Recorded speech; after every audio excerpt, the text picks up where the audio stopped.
Personal സ്റ്റാഫിൽ നേരിട്ടുള്ള നിയമനം 15-ൽ ഒതുക്കണമെന്ന LDF നിർദ്ദേശമുണ്ടെങ്കിലും മുഖ്യമന്ത്രിയുടെ പേഴ്സണൽ സ്റ്റാഫിൽ 22 പേരെയാണ് നേരിട്ട് നിയമിച്ചിരിക്കുന്നത്.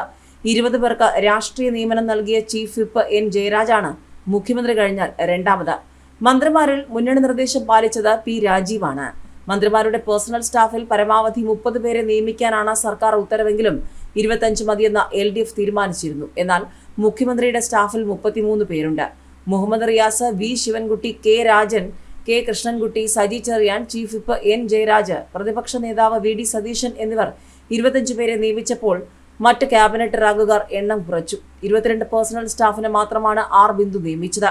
സർക്കാർ സർവീസിൽ നിന്ന് വിരമിച്ചവരെ ഏറ്റവും അധികം പേഴ്സണൽ സ്റ്റാഫിൽ നിയമിച്ചിരിക്കുന്നത് പ്രതിപക്ഷ നേതാവ് VD സതീശനാണ്. 6, K കൃഷ്ണൻകുട്ടി 5, മുഖ്യമന്ത്രി പിണറായി വിജയൻ 4 എന്നിവരും തൊട്ടു പിന്നിലുണ്ട്. ഇവർക്ക് പ്രത്യേക പെൻഷൻ നൽകേണ്ടതില്ല. അതേസമയം ക്യാബിനറ്റ് റാങ്കുകാരുടെ പേഴ്സണൽ സ്റ്റാഫിൽ നിയമിക്കപ്പെട്ട ശേഷം പാർട്ടി നേതാക്കൾക്ക് സേവനം നൽകുന്ന പ്രവണതയുമുണ്ട്. പ്രതിപക്ഷ നേതാവിന്റെ ഓഫീസ് അറ്റൻഡന്റ് തസ്തികയിൽ 23,000 മുതൽ 50,200 രൂപ ശമ്പളത്തിൽ നിയമിക്കപ്പെട്ടയാൾ KPCC പ്രസിഡന്റിന്റെ PA ആയാണ് പ്രവർത്തിക്കുന്നത്.